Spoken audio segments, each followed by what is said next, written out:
Today's Feast of Pentecost reminds me of the mission of the Starship Enterprise from Star Trek. Space, the final frontier. These are the voyages of the Starship Enterprise.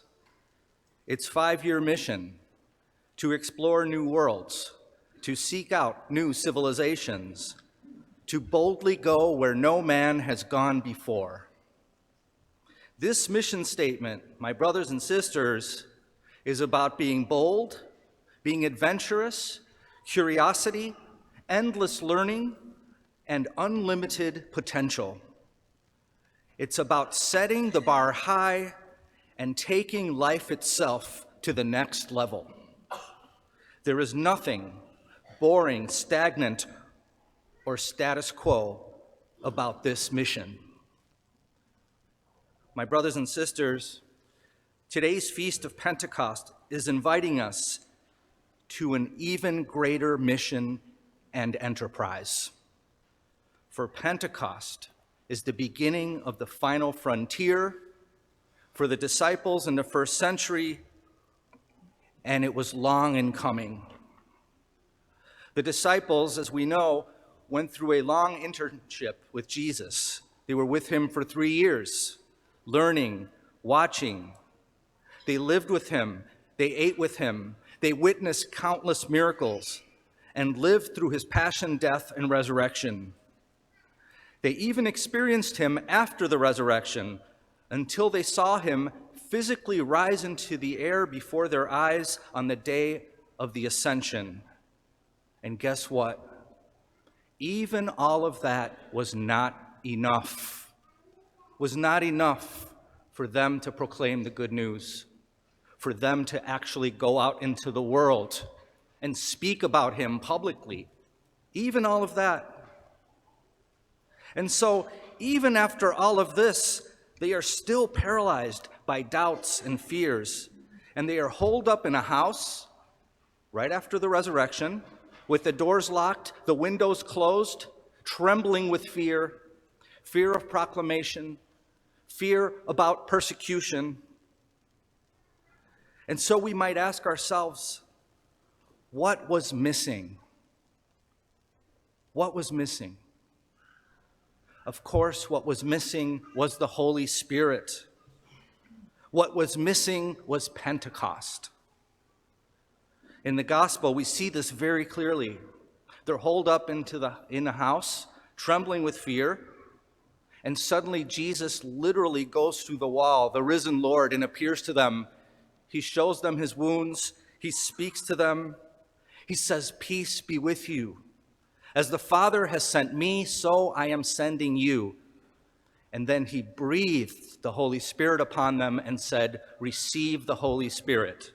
Jesus knew that without the Holy Spirit, even all of those things that they saw would not be enough. Even him going through a wall and showing his wounds would not be enough. The Holy Spirit is that important. This encounter with Jesus in the house after the resurrection was enough for their little band to grow a bit in numbers. And this led them to Jerusalem, where once again they found themselves on the day of Pentecost, paralyzed by fear. However, as we hear in our first reading from Acts, it was on the day of Pentecost that the greatest enterprise in human history occurred. There was a noise like thunder when they were in the room. There was about 120 disciples there, including the Blessed Mother, and they heard this sound like the clap of thunder and the sound like of a mighty wind. And suddenly the Holy Spirit came upon them like tongues of fire on each and every individual, and they were filled with the Holy Spirit. Finally, even after everything they've seen, they were actually capable to break out of the prison of fear and go into the world and proclaim the gospel, the good news of Jesus Christ. They speak to foreigners in Jerusalem. The foreigners are hearing them in their own language. The disciples are speaking in their language, but the foreigners are hearing them in their language. Suddenly, because of the Holy Spirit, they have gifts of speech. They have gifts of healing. They have gifts of courage, boldness. All of this was lacking, even with all of the experiences they had. The disciples proclaimed the word. They healed the blind, the paralyzed, the sick.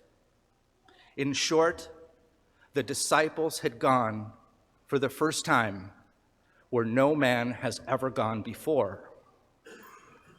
It seems to me that our mission today on Pentecost is exactly the same as it was for the first disciples. For we are called to enter boldly this day into the final frontier. The final and greatest frontier is the Holy Spirit, is God's mission for all of us, even more exciting than Star Trek. And this frontier is greater than outer space because we are called to enter into the very heart of the creator of outer space, who calls us to manifest his mission of love today in 2023 in our world. The Holy Spirit truly is the last phase of our internship, the last phase of our formation. Of course, we receive that Holy Spirit in baptism, and then it is solidified in confirmation, where we are called to go out with confidence. Are we willing to take up this great enterprise? What is holding us back? How is God calling us to take our faith to the next level? For the only thing I am convinced that can transform this world, as it did through the first Christians, is a new Pentecost. It isn't politics. It isn't human power or human agendas. What we need more than ever is the church and Pentecost. And this is all of us. Can you imagine if what happened on the day of Pentecost happened in our world today? Can you imagine? Do we dare to believe that it can? I believe that it can. I believe that it will. And so may we open our hearts, my brothers and sisters, and be filled with the Holy Spirit, so that we may boldly go where we have never gone before.